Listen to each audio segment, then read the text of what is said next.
The news, good evening. The Ensopin fishermen were able today to give their views about the plans of the SFA to develop new fishing facilities for the district.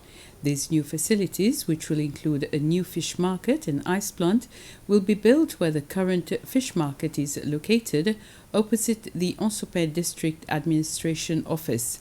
Whilst construction for the new facilities are underway, temporary arrangements will be made for the fishermen to still be able to sell their fish.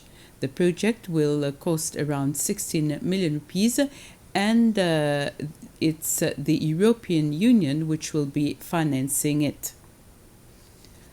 Workers will in the future be allowed to make a testamentary declaration to appoint a legal representative to administer and disperse all their benefits in case of death.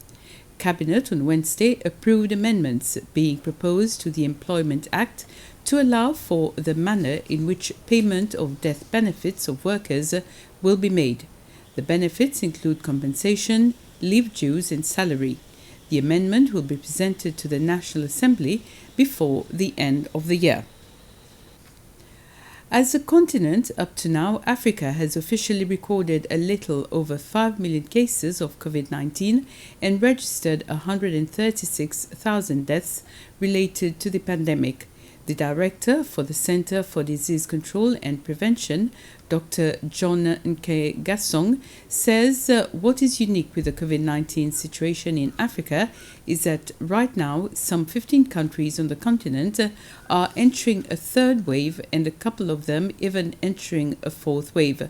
Dr. Nkengasong has said this during a virtual press briefing with African media, where he has talked about the COVID-19 situation on the African continent.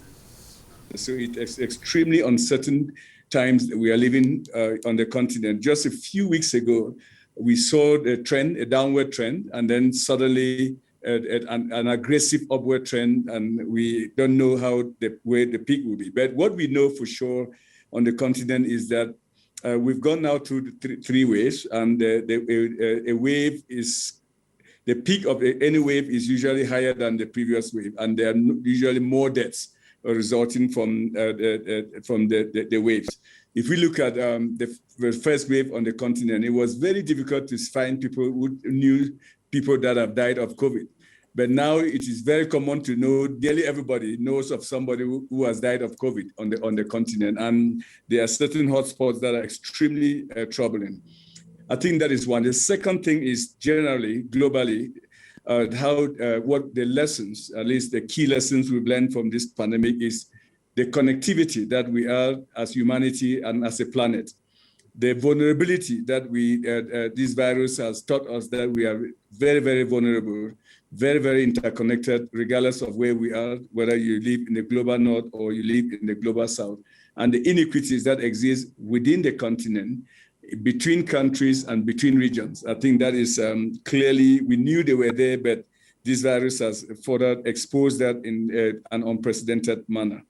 And with this, we end this news summary. Have a very pleasant evening.